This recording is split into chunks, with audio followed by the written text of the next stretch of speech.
आणि शक्तीचं जे मन शक्तीत आहे ते बाहेर. शक्ती का उत्पन्न होते तर भगवंताची अनुभूती नसते. शक्तीचा उगम म्हणजे भगवंताचं दर्शन नाही. म्हणजे तर शक्तीच विराम पावली ही साधना श्रवणाची. श्रवणाची आणि वेदाची एवढी ताकद आहे. त्या बोधानं शक्ती विराम पावली. जसं आपण एखादं झाड आहे त्याला वाळवून टाकायचं तर आपण त्याच्या मुळाची उचित करतो आणि त्या मुळामध्ये एक असं टाकतो औषध तिथे ते पुन्हा उगम पावले. कसं लोक करतात मग ते पुन्हा हे झाड नको येतं. म्हणजे वासनेचा उगम बंद होणं आणि वृत्ती स्थिर होणं. स्थिर वृत्ती फक्त पवित्र आणि शांत असते. ती म्हणजे शांत. आणि स्थिर वृत्ती होती फक्त श्रवणाने, बाकी कुठल्याच मार्गाने नाही. अस्थिरता चंचलता रजोगुणामध्ये आणि स्थिरता सत्व शुद्धामुळे. रज वेगळं तर सत्व वेगळं आणि सत्व उत्पन्न होतं श्रवणामुळे. पण श्रवण कोणतं? आध्यात्मिक. आणि ज्या महाराजांची वासना संपली नाही, त्यांची भूक थांबली नाही, तर त्यांच्या मुखातून जे येतं ते तुमची भूक थांबते. मग हे आम्ही सांगतो ते तुम्हाला पटत नाही. पटते का? महाराज म्हणायचे आसाम्या कळायला का अर्थ? काही काही तेव्हा समजत नव्हतं, पण आता ते उद्भूत व्हायलं की जगात जे चाललंय बोलायचे ते मार्मिक आणि मग आसामी तुटूच नाही.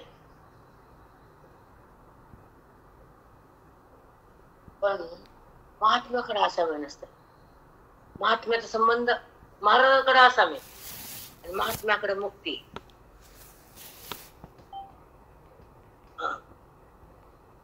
महात्मा आणि महाराज कधीच एक करू नये, कधीच नाही.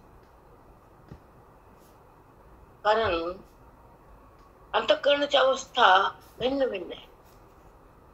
मी काय बोलता बोलता म्हणलं रोहिणी पतिव्रता एकाला धारण करते, एकाला संबंध ठेवतो, पण व्यभिचार वृत्ती एकाच थांबतच नाही.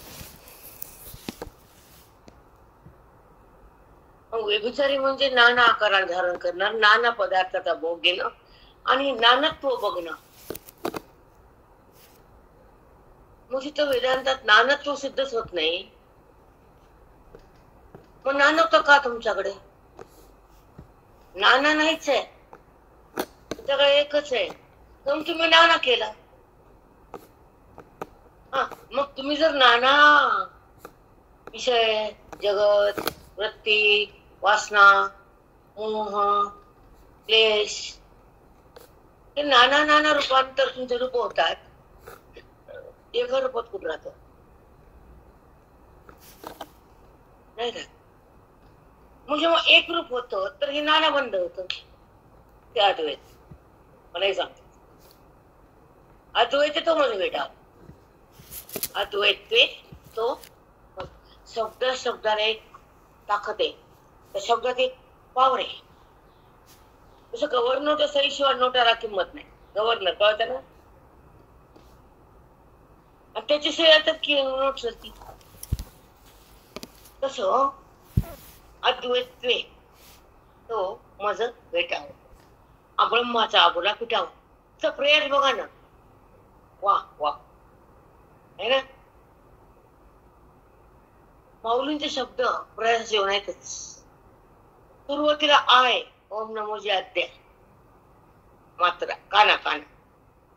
ओम नमोजी आद्या वेद प्रतिपाद्या जय जय संवेद्या आत्मरूपा. इथे काय आलं शेवटी काना काना.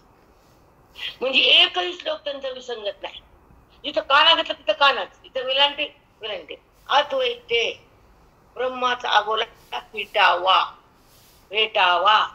इथं बी कानाच सूक्ष्मता किती बघा त्यांच्या वाणीला. आता माझ्या खोट्या असेच असतात. हा, जसं माऊलीच्या ओळीचा प्रघात 750 वर्षापूर्वी, श्लोकाची उत्पत्ती 10,000 वर्षापूर्वी, आणि 30% आजच्या समूह. हे समजतं का जगाला? समजते? म्हणजे आजचं स्फुरण निघतं माझं. हा, तुम्हाला पटून दगडाला कळतच नाही जगातल्या. आणि कधीतरी वाक्य चुकतं, पटपट पटपट पटपट पटपट प्रयास.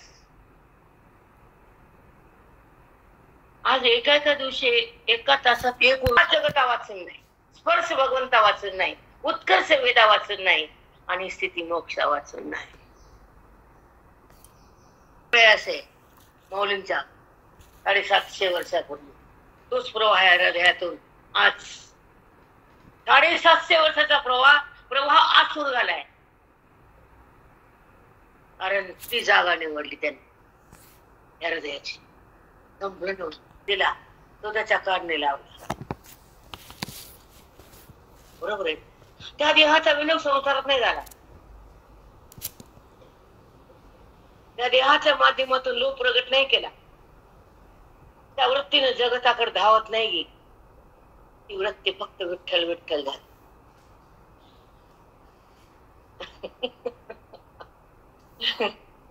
कधी कधी एक चिंतन आतूनच येतं की काय केलं जन्माने. जन्म येतो संप, आणि ती वासना फार जाती या आमच्या गुरुजीच्या श्रवणात. बरोबर आहे. असं आहे. आता जिथं आसामी तिथं शिष्य महाराज असतातच, वाद नाही. त्याच्यामध्ये आपलं संशय. पण सत्संग आणि साधक आणि साध्य श्रवण, साधक आणि सिद्ध पुरुष, तिथे दक्षिणा येत नाही.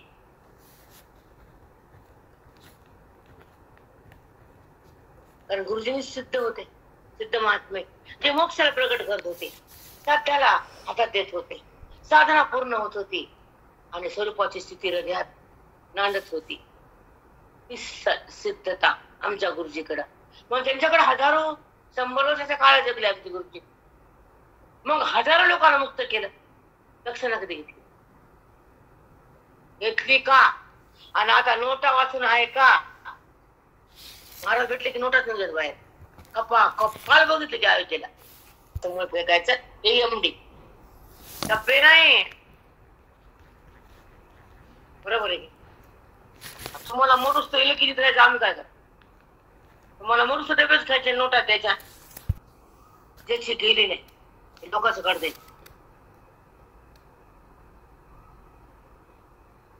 तिथं वैराग्य आहे.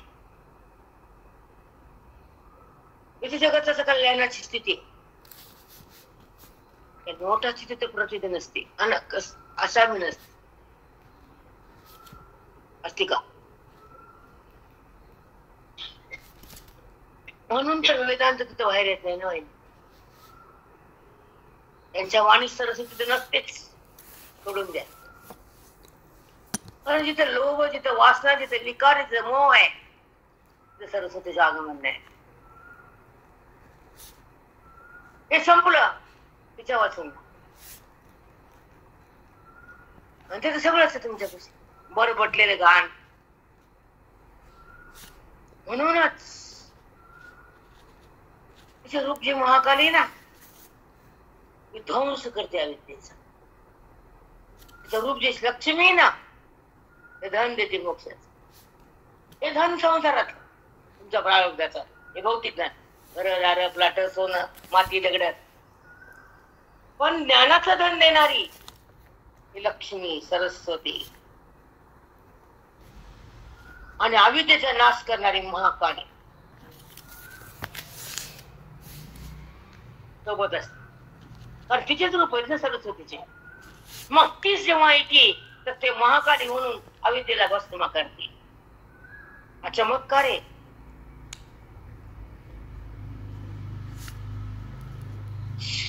विराज ह्या अवतार घेतला जगात मृत्यू तर त्यांनी हे दिला ते न वैभव आहे हे नाही घ्यावं तर साधकाचं ज्ञान काढून घ्या द्यावं तर ब्रह्मज्ञान आणि देणे घेण्याची रीत असते ती घरी आल्यावर तुमच्याकडे आले तुमची समजा मी आहे माझ्याकडे सुद्धा आवश्यक कारण दान धर्माला एक सांगितलेलं आहे यज्ञ करून पण ते घरात रस्त्यावर नाही दारात नाही कुठंच नाही आणि तीर्थक्षेत्रात तर राहायच नाही अगाध पाप कधीच नाही चला 17वा आणि 17मध्ये आपला शेवट म्हणजे एक अध्यायाचा शेवट आहे सध्या आणि त्यामध्ये आपल्याला ते सांगतात की ब्रह्माचा गोला मिटाव थोडं बोलायचं मी सकाळी थांबले होते ज्ञान पावित्र्य आशीर्वाद गुरुजीला कोणीच म्हणतात बरोबर नाही तुम्हाला काय म्हणते आताही समाजाचे डोळे झाकून मागितलं गुरुजींना न सांगता फक्त डोळे बंद करून उभा टाकले गुरुजीला कळते न देतात मागायचं पण नाही संकल्प पण नाही मनात पण नाही फक्त तिथे जाऊन थांबायचं टेन्शन आल्यावर मोक्ष आहे न करणं म्हणजे बंधन आहे पण अतिसंसारात राहू नये अतिसंसाराच्या आत जाऊ नये कुणाचं व्यापले म्हणजे बुराच आहे संतपशी ज्ञानात झराच आहे नाही का तिकडे बुरा आणि इकडे झरा लोकांचा बुरा कवर बघा घराघरात बुराच असतो बुरा आणि ती म्हणती बरं काही नसतं बरं वहिनी भेटावा अद्वैत त्वे त्वे म्हटलंय त्वे त्याला महत्व आहे सगळ्या शब्दाला महत्व अद्वैत त्वे ऐक्यानंतरच्या अनुभूतीला त्वे म्हटलंय तो आणि मी संगम होतो तो त्वे तोच नाही त्वे जेव्हा बुद्धी आणि भगवंत एकत्र आणतात त्वे देहाने बुद्धी एकत्र आणते त्वे नाही बुद्धी आणि देह एकत्र आहे त्वे कशा मला करंट लेट चालले काही देह एकत्र आहे ना मग तो भेटला का बुद्धी आणि तो एकत्र म्हणून त्वे अद्वैत त्वे तिथे देव संपलेला देह संबंध सोडला असं बुद्धीनं व्यवहार जरी झाला तर द्वैत नाही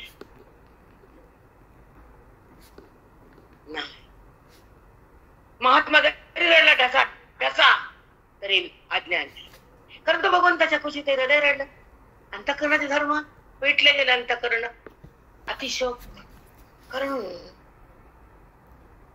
ती अवस्थाच तशी असते माऊलीने ताटे बंद करून रडले भाऊ रडले की नाही राम ढसा ढसा रडले वेळेला धरू धरू हे सीते नाट असो का फाटक असो पण डोळ्यातून पाणी आलं धर्म मानतात करण्याचे नाही का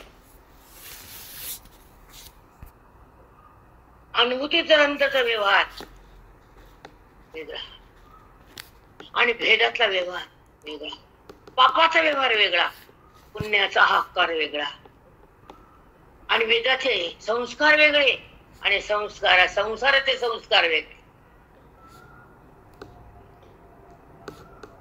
तिथं अतिसंस्कार आहे संसाराचे त्याला किती जन्म घ्यावं लागतं मुक्तीला सांगताच येत नाही अतिमोह त्या बाईला मरुस तर मोहातच मेली बी मोहातच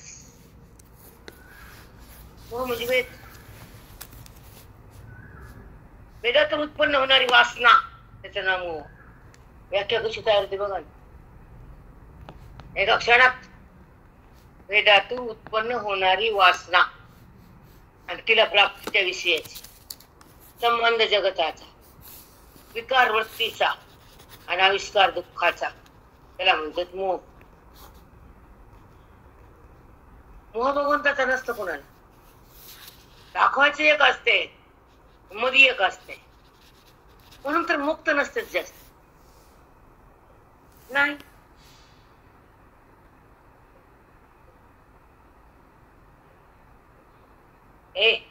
काय जणांना संबंध ठेवणं. आपण कोणाला भांडतो तर ते आपल्याला बघून बोलत नाही, समोर असतं पण बोलत नाही का अबोला. तसं जवळ असतं पण संबंध नाही अबोला. हे समोर आहे, अगदी एक रूप आहे, समोर नाहीये. समोर म्हणले की वृत्ती आली आणि जवळ म्हणले की ते तद्रूप आलं.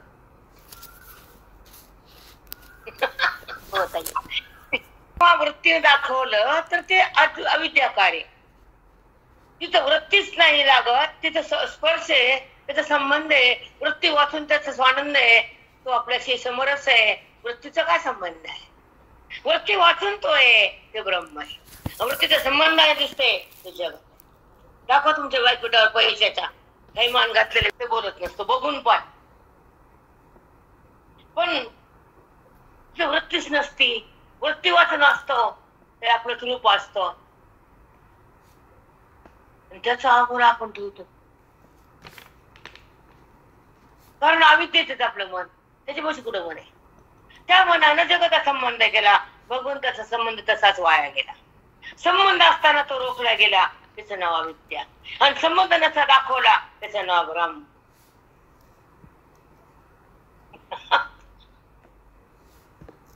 जगताला स्थानच नाही, सत्ताच नाही, कारण मायेनं दाखवलं जगत कधी खरंच नाही, कल्पना मात्र जगत आहे. पण ते आवडते. कल्पने वाचून परमात्मा आहे, आवडत नाही, कळत नाही, आणि तो मिळत नाही. वृत्तीला मिळतो का पुन्हा बोला.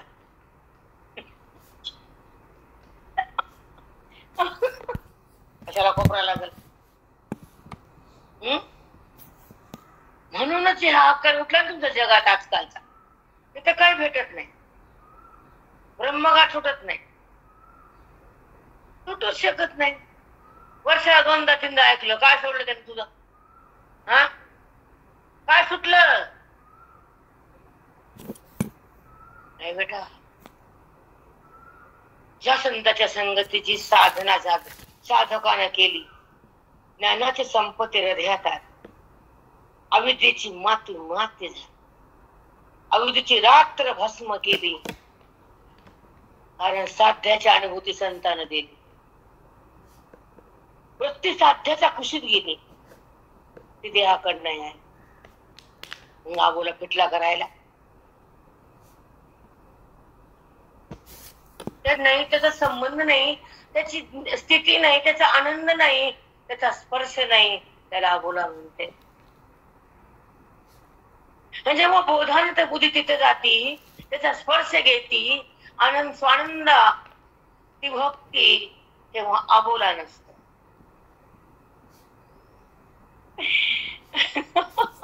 भेटावा अद्वैत तो भेटावा. द्वैत आणि अद्वैत त्या दोन गोष्टीचा ओहापोह करणारा वेदांताचा ग्रंथ जेव्हा ज्ञानेश्वरीच्या माध्यमातून उर्मीच्या साध्यातून शब्दाच्या स्फुरणातून माऊली जेव्हा आनंद लुप्त आहे आणि आपलं रूप आहे, स्पर्श त्याचाच आहे, वृत्तीचा निराश आहे, जगताचा बाध आहे, आणि त्या ठिकाणी स्पर्श त्या ईश्वराचा वृत्ती वाचून आहे, ते अद्वैत आहे.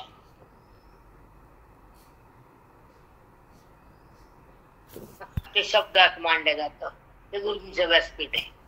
किती छान आलं का की जिथं काही अद्भुतता प्रकट होत नाही, तिथे मनच लागत नाही.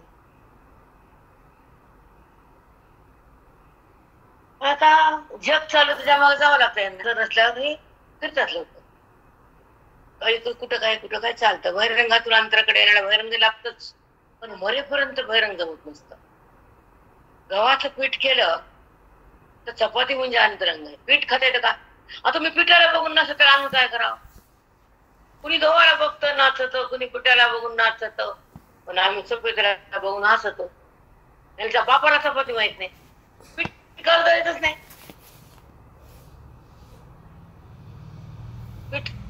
पिठाला किडे लागले पण हे ना कळलं खाताची ना, पीठ किडे ना खाल्लं, त्यांना कुठं खाता आलं? तोंडात पीठ जाईल ना, खाली उतरे ना. खा बरं पीठ येतं किड्याला खात आहे पीठ किड्यालाच खाल्लं.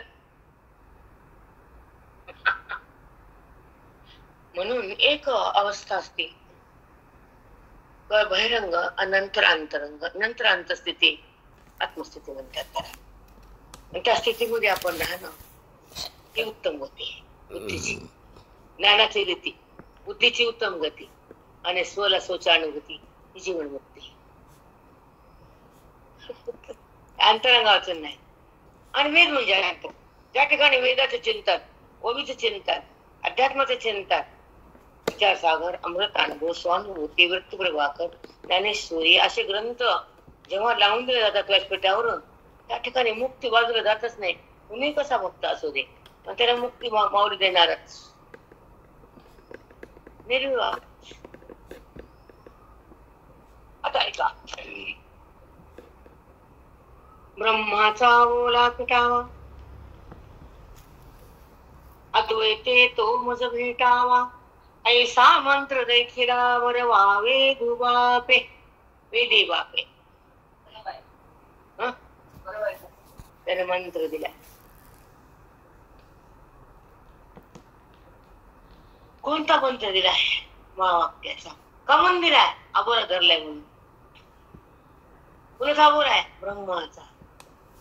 म्हणजे त्याचा संबंधच नाही म्हणजे अबोला, त्याची जाणीवच नाही म्हणजे अबोला, ते पद बुद्धीला प्राप्त नाही म्हणून अबोला, त्याची अनुभूती नाही म्हणजे अबोला. आणि तो खरं रूप जगात व्यापक आहे, त्याची स्थिती भोगता येत नाही अबोला. देहस्थित संपत नाही म्हणून अबोला. आम्ही देहावर आहेत त्याच्याकडे कुठे अबोला समोर आहे. आणि जगात कुणाशी कुणी अबोला बघतो कधीच नाही. कारण कसं जगत कसं आहे, जगत हे नसून भासत आहे. जगत हे वृत्तीच्या संबंधाने दिसतंय, पण परब्रह्म हे व्यापक आहे, सदा आहे, अखंड आहे. त्या ठिकाणी भेद नाही, अस्फुट आहे, व्यापक आहे, निर्वय आहे, तिचा विकार नाही, व्यवहार नाही, निर्वय आहे. आणि आपण सावय, आपला अवय आहे, आपल्यामध्ये व्यवहार येते, निर्व्यवहार आहे, तिथे व्यवहार होऊ शकत नाही. कारण व्यापक वस्तू व्यवहार होत नाही हा सिद्धांत आहे वेदाचा. आकाश व्यापक आहे. आता इथं पोकळी आकाश कार्य करायला का? आकाशात कार्य आकाश कार्य करतात हे जर कळत नाही म्हणून तो मूर्ख आहे. आपलं कोण का तुमची साधना उंची होत नाही, तुम्हाला अनुवाद का येत नाही, तर अधिकार शून्य. बुद्धी तेवढ्या उंच नाही ना. जेव्हा पाकिटात 1000 रुपये पण फक्त साठी घेऊ शकतो, पण सोनं घेऊ शकतो का? तसं बुद्धीमध्ये खूप उच्च स्थिती आहे, परमात्माकडे जाते. आणि बुद्धीची स्थिती कमी आहे, कमजोर आहे, देहाकडे एक अवस्था आहे करण्याच्या. त्या परमार्थाने बदलतात. गुरुबळाची कन्या सबळाने समर्थाने केली. अहो जसा निवाणी दारिद्र्याची दरिद्री होती माहेरी, पण श्रीमंतानं धारली तिला घेतलं आणि का दरिद्री. तस देहभाव म्हणजे दरिद्री आहे आणि आत्मभाव म्हणजे श्रीमंती सुखाच. आपल्याला विकले पण उदाहरण द्यावं लागते. बरोबर कसं का? एखाद्याचे भाग्य असतं गरीबाची पोरगी श्रीमंताच्या घरात होती ती. बघत नाही कालच्या कार्यक्रम दरिद्री जावी मोक्षाची स्थिती भोगावी. परमेश्वराने बुद्धीला जवळ घ्यावं, श्रीमंताने गरीबाला जवळ घ्यावं, तर दरिद्री फिटली. अविद्या जेव्हा संपत्ती ब्रह्मविद्या आत जाते तर अविद्येची रात्र बंद होते.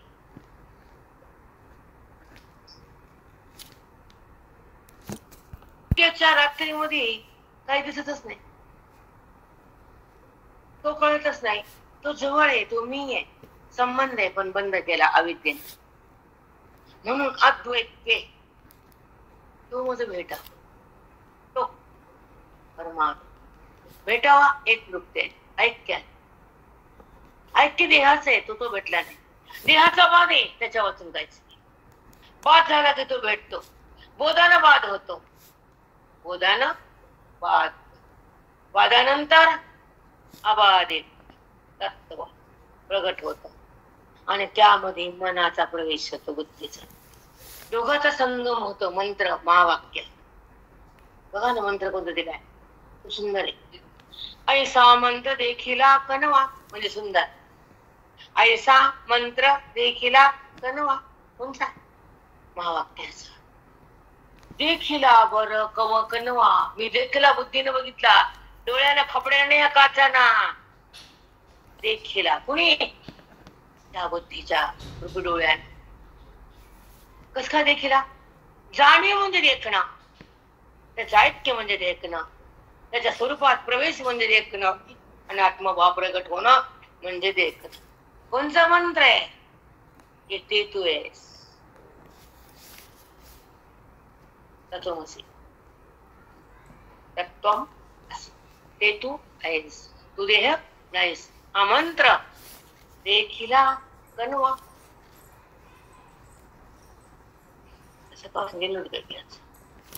जागा घेतली ते बोलायलेत. एका एका क्षणामध्ये देखिला कणवा. वेदू बापे वेदान मंत्र दिलाय सुंदर की तू देह नाहीस, देहा संबंध करायचा नाही. वृत्तीला जेव्हा देहाकडे जाऊ दिलं नाही ते ज्ञान असतं. ज्ञानाच्या शक्तीमुळे वृत्ती देहाकडे जात नाही. अविद्येच्या शक्तीने वृत्ती देहातून निघत नाही. खोट्याला सोडत नाही, खऱ्याकडे थांबत नाही. त्या विद्या ब्रह्मविद्येने बाधित होती. आणि तो मंत्र तत्वमसि. वेदू दिला बाप आहे, वेदांचा बाप आहे, त्याने हे दिले. माझा बाप आहे, त्याने मला राज्यावर बसवले. ह्या घरात श्रीमंताच्या घरात आणून दिला. वावर ऐकलं पण श्रीमंताच्या घरात दिलं. तसं गुरुनं अज्ञान कापलं पण ब्रह्मपदावर कसं. इतर एका जन्म संबंध आहे. इथं कोट जन्म जरी आले, जन्म जरी घेतले तरी गादी भेटत नाही. पण गुरुजीमुळे आम्हाला भेटली ब्रह्मपद. कुणाला कळतं वेदांत? आज कळतं चौकड जागा ह्यांचा नाही. तर जगाचा ब्रह्मभाव प्रकट करण्याची त्यांच्यात ताकद आहे का? शून्य हृदय. न वैराग्य, न विवेक, न ब्राह्मी स्थिती, न वेदांताची गती, न रामाची प्रतीती, फक्त धनाचा लोभ. तिथे वेद नाही थांबत, कधीच नाही. खरं ना, थोडा वेळ भेटला की मी काढते मोठे मोठे महाराज. त्या सत्संगातून अविद्या भस्मच होती. ज्या वाणीतून ब्रह्मभाव उकलले जातो, ज्या वाणीतून जगताचा निराश होत, ज्या बोधातून मन उदास होत, ज्या श्रवणातून मन राम होत, ते आमच्या गुरुंचे व्यासपीठ.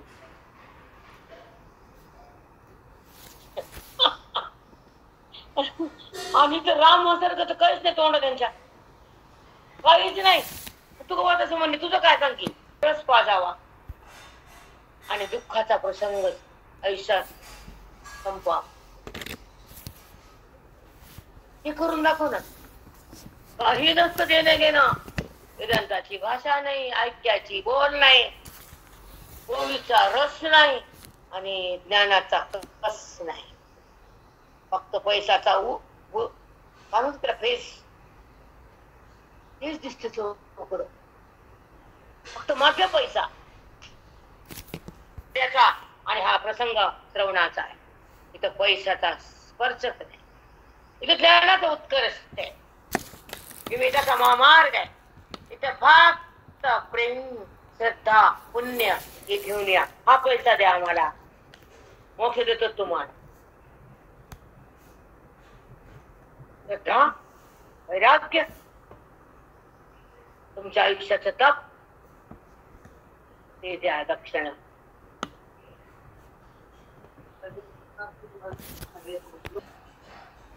दिवस नसावा देण्याचा आणि घेण्याचा. फक्त अनुभवाचा व्यवहार. फक्त अनुभव प्रगट व्हावा, हो संपाव. जगताचा भ्रम जावा आणि जगदीश प्रगटावा. हा बोध जगाला वाटावा, बुद्धीचा संभ्रम सुटावा, वेद आत थांबावा, देवा बाजूला सरकाव, आत्मरंगात रंगाव, बुद्धीनं रंगावा, त्या बोधात रंगून जा.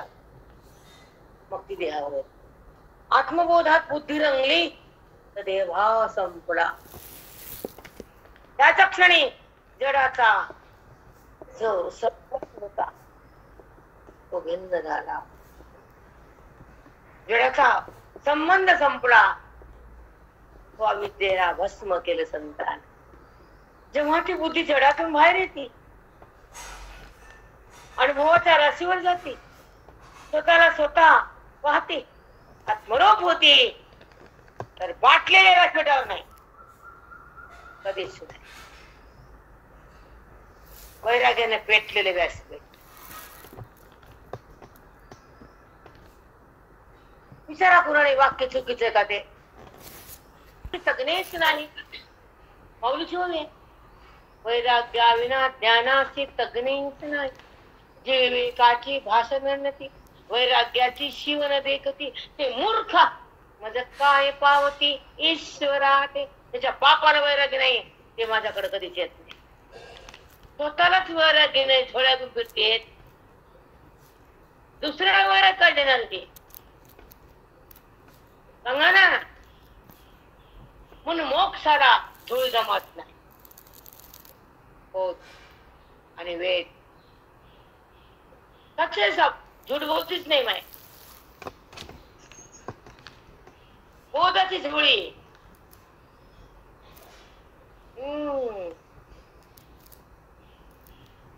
कारण हे हाकार जे चाललाय ना विचित्र आहे.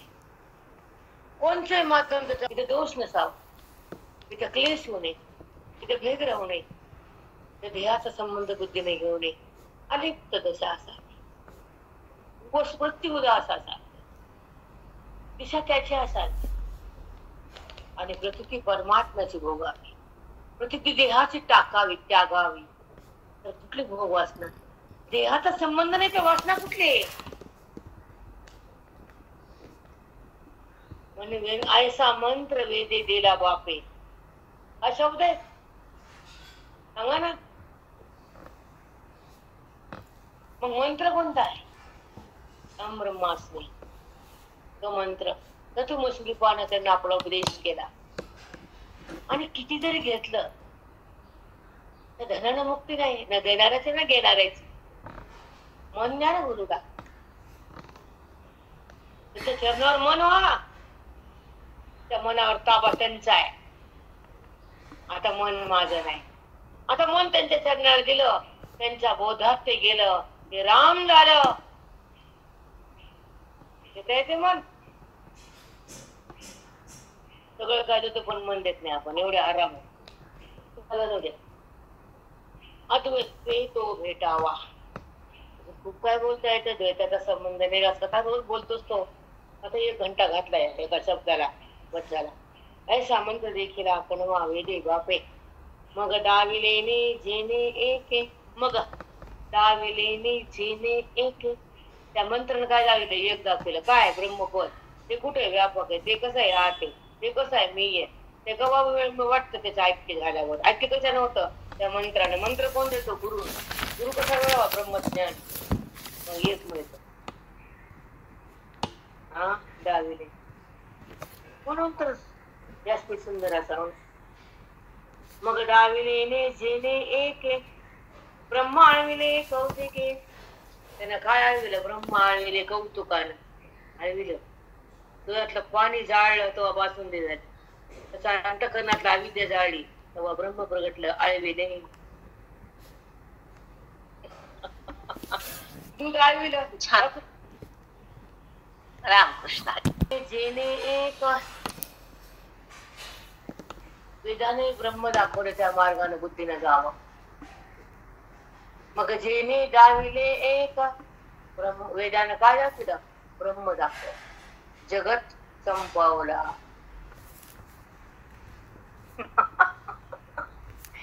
एक जेने एक वेदाने दाखवलं ब्रह्मस्वरूप, आणि जग संपवलं वेदानं. तो आहे दाखवला. आहे पण जगताचा संपला. आणि ब्रह्म साहेबपणा बुद्धीने धारण केला. अद्वैती मग काय सांगावं मी, काय बोला तुमच्या पुढे अफाट वाणी गो लेणे जेणे एक काय दाखवलं, एक ब्रह्म दाखवलं, बाकी दिसून खोटं सांगितलं. नाना हे पण खोट आहे, एकावर आधारित आहे नाना, दिसून ते नाही आणि त्याच्या वाचून काही नाही, हे ब्रह्म आहे. त्या मार्गाने बुद्धीने जावं आणि तिथे थांबावं आणि जगताला संपवावं, अविद्येला नष्ट करावं आणि त्या एक रूपामध्ये बुद्धीला ऐक्य करा. हे असे ऐक्य नसावं आपलं ना, ऐकली अशी नात्याशी शेजाऱ्याशी भांडवले पाहिजे सगळं एक गोड बोलायचं. अवघड रे बाप्पा.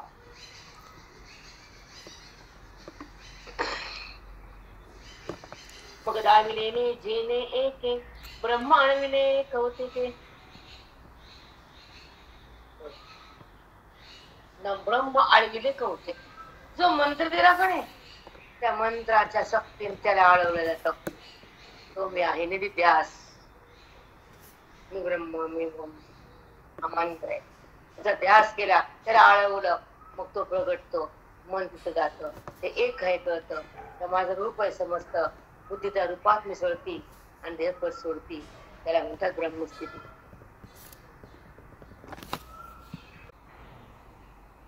आळविले कसं नाही आळवलं, ह्याच्यात लेकरू झोपत नाही बाई गाणं म्हणते झोप, कसं या मंत्रात तो प्रगटते.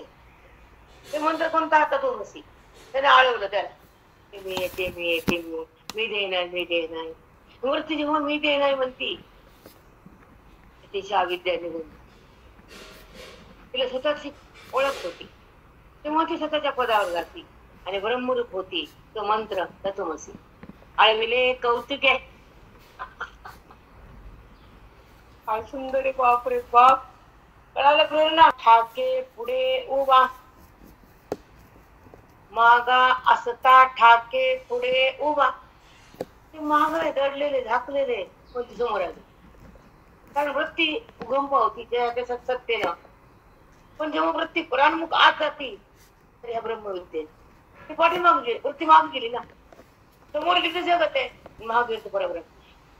मागा बघा ही मागा कळतं का वहिनी, मागा मागा असता ठाके पुढा उभा उभे, मागा असता ठाके पुढा उभे. माग आहे ते वृत्तीच्या माग आहे, ते पुढे आले उभं टाकलं जगत रूपाने. मग जगत नाही तेच आहे हे कळालं मंत्राने, ते ज्ञान मिळालं संतांना आणि त्याचा अनुभव आला हृदयांना.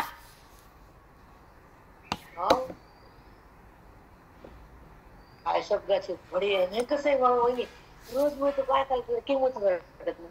रोज सांगते रोज असता ठाके पुढा उभे मागा, कारण त्या वृत्तीनं त्या भगवंताला बघितलंच नाही. माग आहे आत आहे पुढे जगत आहे.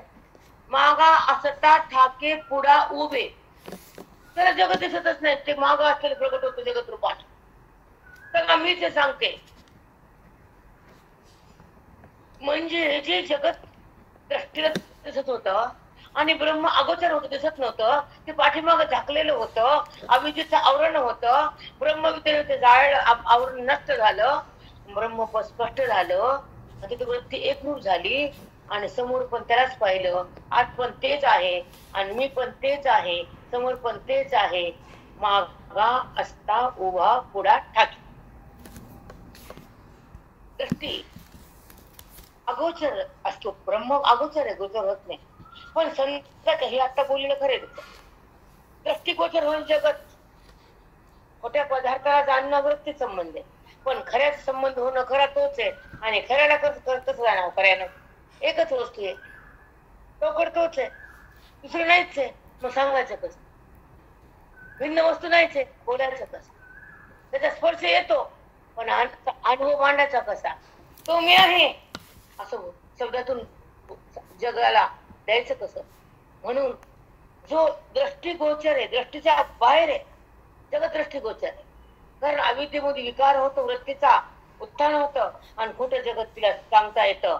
पण खरा परमात्मा दृष्टीला बाद झाल्यावर प्रगट होतो, त्याला म्हणतात दृष्टीगोचर. पण अगोचर गोचर विद्याकार वृत्ती आहे आणि त्या वृत्तीने जगत दाखवलं, गोचर झालं. विषय होणं म्हणजे गोचर, कळणं म्हणजे विषय होणं, विषय होणं म्हणजे गोचर. आता वृत्तीच्या संबंधाने खोटा पदार्थ कळतो, पण वृत्तीच्या बाधानंतर परमात्मा प्रगटतो. मागा ठाके पुढा उभे, ब्रह्म सुद्धा गोचर झाले संत संगती. अगोचर वस्ती गोचर झाली. साधी गालीला वेदू मंत्र बापे. या मंत्र हा शक्ती आहे का, कळतं का? हे मिळतं का? हे काय भाग्य असं नाही. गुरुजी लोक आले ते साष्टांगानं खोटं दाखवते, वृत्तीच खोटी आहे. तुम्ही दाखवलं जगत खोटं, कुठलं खरं.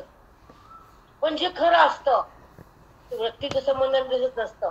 वृत्तीचा बाध होतो, अविद्येचा नाश होतो, परमात्मा प्रगट होतो आणि तो मी आहे असा बोध येतो. तो महामंत्र वेदाने दिला, तो माझा बाप झाला. गुरु म्हणजे बाप आहे, गुरु म्हणजे वेद आहे. ऐसा मंत्र दिला वेदे बापे. बघा हो माऊली, म्हणून ते वेदाला बाप सांगा वाचून कळतं का बोला. म्हणून मी तुम्हाला सकाळी म्हणलं थांबा, आता तो पण वेळ असतो. एवढा उन्हा फिरायचं तरी कुठं आपल्याला अंगाला काटा यायला. मग दृष्टीला विषय होत नव्हता, दृष्टीला जगत विषय होत होता, कळत होत. पण परब्रह्म दृष्टीला अगोचर होतं, विषय नव्हतं, कळत नव्हतं. पण वेदाच्या बापरूपी मंत्रानं, वेद हा बाप आहे, त्याने मंत्र दिला आणि ते मंत्र आत गेला आणि ते पुढचं जगत समोर आहे. त्या वाचून नाही हे कळालं. ते आठ होतं भगवंत, तो समोर आला. कारण तो दृष्टीगोचर कधी झाला नव्हता आतापर्यंत. कोणत्या देहात भगवंत प्रगट झाला नाही, अंत बुद्धीचा संबंध केला नाही, त्याचा स्पर्श भोगला नाही, आनंद हा कसा अनुभवला नाही. परंतु वृत्तीचं आवरण फाडलं मायेचं आणि बुद्धी आत गेली मंत्रानं आणि त्या स्थिती भोगली त्या अंतःकरणानं. जाणीव झाली ईश्वराची तत्वाची, मी तेच आहे अनिश्चय झाला आणि त्या स्वरूपावर वृत्ती अंतःकरणामध्ये त्या तिथं स्थगित झाली. नंतरचा व्यवहार अबाधित झाला, जगताचा बाध झाला. नंतरचा व्यवहार बाधित झाला, अबाधित परमात्मा प्रगट केला. दृष्टी न गोचर होताना भगवंत गोचर झाला. वेदू मंत्र बापे, या मंत्रात संपली गोवी. इथे सुंदर जेने एक, मग तो नीट दाखवलं, पाय परब्रह्म परमात्मा दाखवला. मग दाविदेने जेने एक, त्या वेदरूपी बापानं मंत्राच्या साह्यानं एक ब्रह्मपद दाखवलं. तो एकच आहे, तो आतच आहे आणि तो व्यापकच आहे, ही अनुभूतीच आहे. तो ब्रह्म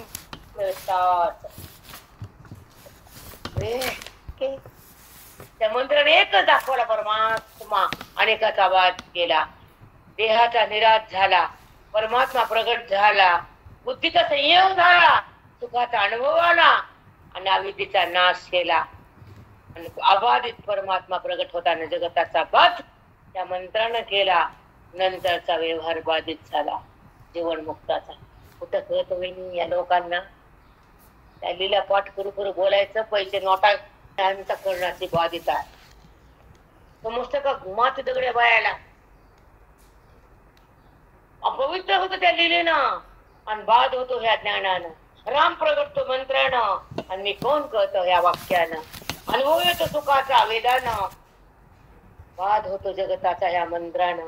कुठं कळत वहिनी? कशात काही बी कळलं, माती दगड निघाला बाजार मेंढराचा होतो. जेने ते ब्रह्म आणले कौतुके, मागा असता ठाके पुढा होय. ते पाठीमाग होतं, झपलेलं होतं, आवरणाखाली होतं, अविद्येच्या झाकणाखाली होतं, ते पुढे आलं. परी निगमा तळ शिखरी उपनिषदार्थ नगरी, आहा तिथे ब्रह्माचा एक हारी तयाशी चकळे.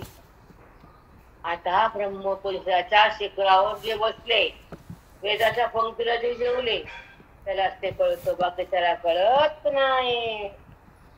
शिखरावर उपनिषदाचं शिखर किती अवघड आहे. मेरू पर्वत कसा शिखर आहे, उपनिषद कठीण आहे का? म्हणून उपनिषद म्हणते. उपनिषद फार कठीण आहे. ब्रह्मसूत्र, उपनिषद, भाष्य फार कडक अवघड आहे. म्हणून सांगितलं उपनिषदाच्या शिखरी. उपनिषद म्हणजे वेदाचे एक अंग आहे. वेद कळत नाही म्हणून उपनिषद बनले, पुण्यातून सत्र बनले, त्यातून भाष्य बनले, भाषेतून गीता बनली आणि गीतेतून ओबी बनली. उपनिषद तो ब्रह्मविद्या योग शास्त्रे श्रीकृष्ण संवादे पुरुषोत्तम योगे 15 अध्याय गोड हा. तिथून कुठून आलं हे? उपनिषद वेदातून आलं. आणि त्या शिखरावर जायला बुद्धीनं जावं लागतं. उपनिषद त्या शिखराच्या वर जावं लागतं, तेव्हा त्याला तो कळतो. तेवढ्या देहातला बुद्धीला तो जाणीव होती आणि तेव्हा देहाची सत्ता निघून जाते. वेदाला आग लागते आणि अभेदाची स्थिती भोगता येते. उपनिषद शिखरी बाबरे. निगमाचळ शिखरी. निगम म्हणजे वेद, शिखर म्हणजे पर्वत. किती कठीण आहे वर्गात शिखर जाणं आणि ते सोपं केलं मरण बघितलं. निगमाचळ कळ म्हणजे पर्वत, निगम म्हणजे वेद. वेदाच्या पर्वतावर जाणं, वेदाचं ज्ञान घेणं सोपं नाही. निगमाचळ कळ म्हणजे फक्त शिखरी. शिखर म्हणजे टोक, त्या टोकाला जातात ब्रह्मपदार्थ नाही. उपनिषदार्थ नगरी. उपनिषदार्थ नगरात जाणं. उपनिषदे त्याचंच रूप उपनिषद दिले. भगवंताच्या खऱ्या स्वरूपाचं वर्णन उपनिषदामध्ये प्रगट केले. त्या उपनिषदाच्या नगरी बुद्धीनं जाऊन स्वतःला पाहून मुक्त होणं त्याला म्हणतात उपनिषदार्थ नगरी. बापा आहात जे ब्रह्माच्या एकाहारी. जेवायला बसलेल्या पंक्तीमध्ये नाना पदार्थ खाणार, ब्रह्मसूख घेणार, त्याच्या एका पंक्तीला बसले जेवायला साधक आणि त्या पदार्थाचा आस्वाद घ्यायले. ब्रह्मस्वरूपाची जाणीव घ्यावायली, देहाची जाणीव संपायली, त्याला म्हणतात बसले एकाहारी. पंक्तीला बसले जेवायला म्हणजे खाणं. त्यांचं भोजन काय? तो आस्वाद घेणं ब्रह्मपदाचा. ते पंक्तीला बसलेत आणि गुरु त्यांना वाढायलेत. आस्वाद ब्रह्माचा खायलेत, पंक्ती ज्ञानाचा वाढायलेत. भोजन ब्रह्मस्वरूपाचं भोगायलेत. पंक्ती भोजनाच्या कोणत्या? ब्रह्माचा आस्वाद, पाच पदार्थ, उपनिषद, वेद, ब्रह्मसूत्र हे त्याच्या नगर त्या पंक्तीला बसले, नाना पदार्थ खायलेत.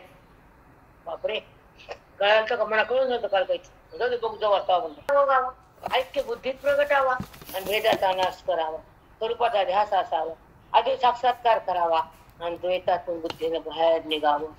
त्याला जगणं म्हणावं. कशाला द्वैत आपल्याला? तुम्ही कशाला? तुम्ही म्हणले की भांडण आहे आणि तोच तुम्ही म्हणले की अज्ञानाचं कांडण आहे. त्रास का होतो? ही जेव्हा अवस्था तयार होती ना, मी रामाय मानतो, तो भेद क्लेश कुणाबद्दल काही उरत नाही. मन सगळं होत नाही, कारण त्याचा संबंध त्या ईश्वराशी, जगताशी कुठे. त्याचा संबंध देहाशी, जगताशी. त्याला सगळं तू मी माझं तुझं, देश वैर सुख दुःख ते वृत्तीत नसतं त्याच्या. पण सगळ्याकडे समभाव जागायला असतो. म्हणून काही म्हणजे एक वृत्तीमध्ये अंतर नसतं, कारण सगळ्यामध्ये तोच दिसत आहे. त्यामुळे कुणी जर समोर आला तर ते ईश्वर रूप आहे. मग कुणाला जरी बघितलं आशीर्वाद द्यावा, कुणी जर बघितलं त्याचंच रूप आहे, त्याला सगळं द्यावं. एका वेळेला आटले करते ती सगळं उडते द्यावंच वाटतं. तसं त्याचेच लेकर तेच आहे सगळा, मग त्याला द्यावंच वाटतं. ही अवस्था नसते तुम्हाला, नाव तुझं आम्हाला. आहात जे ब्रह्माच्या एकाहारी ते अशीच कळे. त्याला तू ब्रह्मपद कळल, मी कळल, त्याचं कळणार नाही.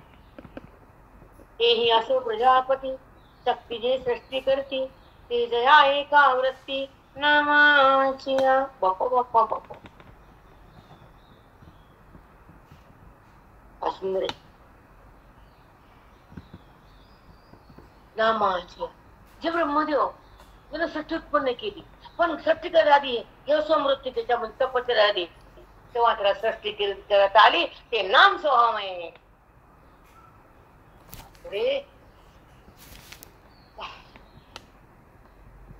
ब्रह्मदेव सृष्टी केली, वाचते ऐका लिखाने. पै सृष्टीच्या एक उपक्रणे हे असो प्रजापती ब्रह्मा शक्ती जे सृष्टी करती, सृष्टीला उत्पन्न करण्याची शक्ती हे ब्रह्मनामातून ब्रह्माचं तप केलं. सोहम सोहम सोहम हजार तपस्या केली आणि त्या सोहम शक्तीनं त्याला सृष्टीची उत्पत्तीची किमया दिली आणि त्या सृष्टीच्या उत्पत्तीची शक्तीतून ब्रह्मदेवाने ही उत्पन्न केली. ते नाम म्हणजे ब्रह्मण. हो बापरे. ते जया एका आवृत्ती नामाची आवृत्ती म्हणजे पुन्हा ते जप केला. हजारो जप केलं ब्रह्मदेवानं. मी कोण आहे, मी कशासाठी आलो, चौकडे पाणी आहे, मला काय करायचं. मग त्यानं सोहम जप केला आणि ते नाम म्हणजे सोहम. सोहम म्हणजे ब्रह्म, परब्रह्माची एक ठीक आहे परिस्थिती आहे. आणि त्याच्या नामात जप केला तेव्हा त्या ब्रह्मदेवाला सृष्टी करण्याची शक्ती आली आणि तेव्हा त्या शक्तीने ती जगताची उत्पत्ती केली. म्हणजे हे नाम किती भगवंताचं सुंदर आहे, ब्रह्मदेवापेक्षा किती मान आहे, त्या लोकांना कळून घ्यावं. त्या लोकांना वेडा ऐसा ब्रह्मा ऐकला होता. वेड्यासाठी करू लागलो, मी काय करू, मी कशाला आलो, काय काम आहे. वेडा आहे का ब्रह्म, वेडा ऐसा ब्रह्मा ऐकला होता. ब्रह्मदेव व्यक्तच होतो. मध्ये ईश्वरा ते न ओळखे ना सृष्टी करू न सके. तर असं ते ओळखत मी कोणी मी कळत होतं हो का. पण मध्ये ईश्वरा ते न ओळखे मी ईश्वर ओळखत नाही, मी कोणी मला माहित नाही. न सृष्टीही करू न सके, सृष्टी तिला करता येत नाही. जो थोरू केला एके नामे जेने, जे थोरू केला एके नामे जेने, त्यानं सोहमचा जप केला आणि त्या सोहमधून सृष्टीची उत्पत्ती शक्ती आली आणि ब्रह्मदेवाने सृष्टी उत्पन्न केली त्या सोहम शक्ती. बापरे. आपण 300 लिखू चालत, तुम्ही 350 जीवी द्या का, जे वर्णत्रयाची लपटता, विश्वसर्जन योग्यता आणि तया, विश्वसर्जन व्यवस्था आली तया. विश्वाची उत्पत्ती करण्यासाठी शक्ती त्या नामाच्या तपातून त्या ब्रह्मदेवाला आली. ते ब्रह्मनाम म्हणजे वेदबापाने दिलं, त्याचं नाव म्हणजे महावाक्य सोहम. काय दिलं रे बाबा. जयाचा अर्थ जीवी त्याचा, सोहमचा अर्थ त्या ब्रह्मदेवाच्या हृदयात प्रगट झाला. अरे हा मंत्र आहे. त्यापेक्षा आपला परब्रह्मतेचं रूप आहे. त्या 3 शब्द ओम तत् तत्, ओम तत् तत्. ह्याचा जप करण्यात केला, त्याच्या हृदयामध्ये त्या शब्दाचा बोध झाला आणि तेव्हा ब्रह्मदेवाला सृष्टी करण्याचा ती योग्यता आली.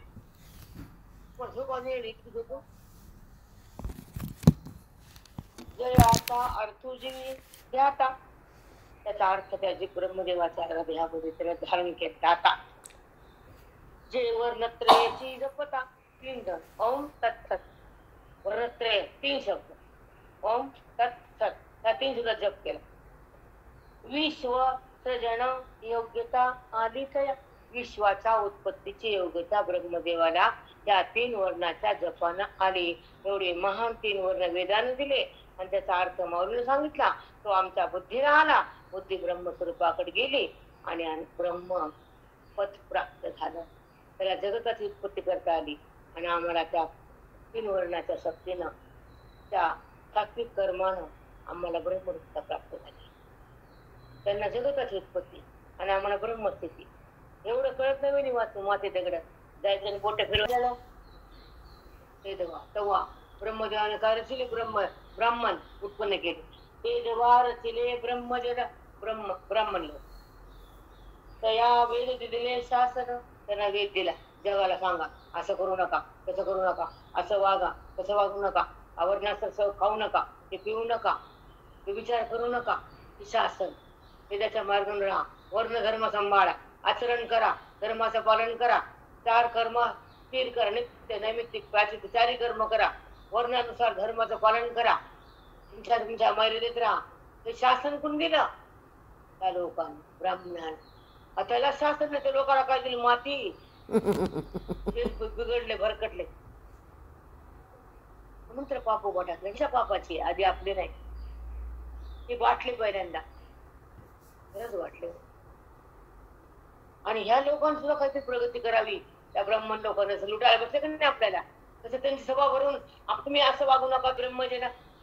ब्रह्मदेवानं ब्राह्मण लोकांची उत्पत्ती केली. जन मग ऐका, सजीले लोक ऐका, मस्त आहे. तया वेद दिले शासन, त्यांना वेद देऊन टाकले. आणि वेदानुसार जे करणार नाही त्याला शासन करा, आपण त्यांच्यावर अधिकार दिला. शासन त्या काळात शासन दिलं का माऊलीला?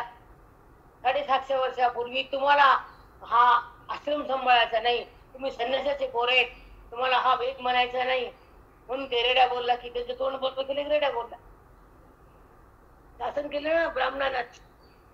ऐका आता शासन तसं आजकालचं तर काही बोलू वाटत नाही.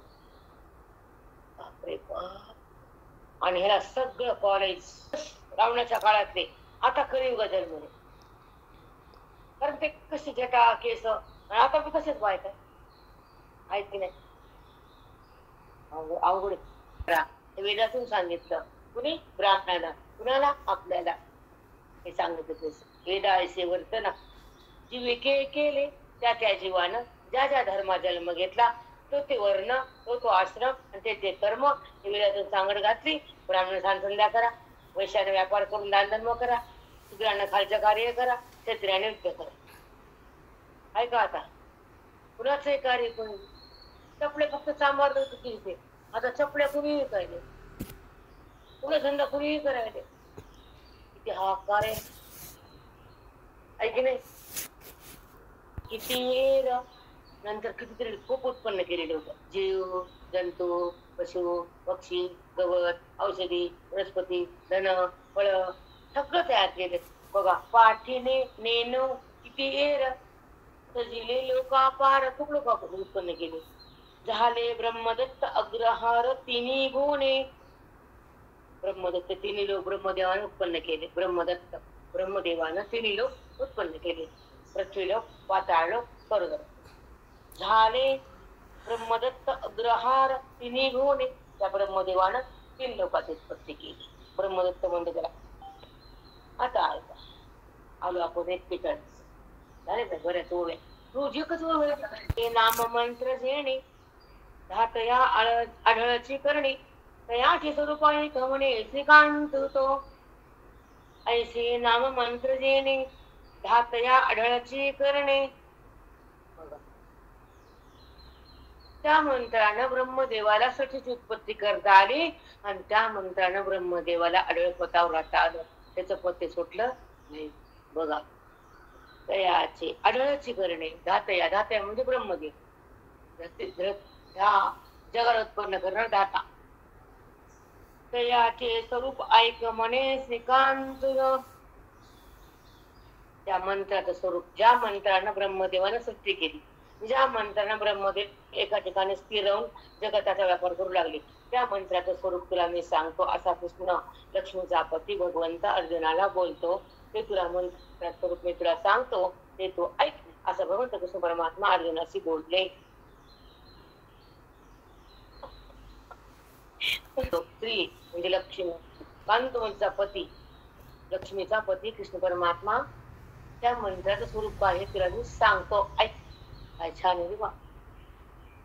तरी सर्व मंत्राचा राजा तो प्रणवादी वर्ण बुजा आणि तत्कारू तो तुझा तिजा सत्कार. उद्या 43 म्हणजे जास्त हे तुझा आणि तिजा ओम सत आणि सत त्याला सांगायला खूप वेळ लागतो. असं पटकन वाचून दाखवता येत. विठ्ठल ज्ञानदेव तुकाराम पंढरीनाथ भगवान की जय. माऊली ज्ञानेश्वर महाराज की जय.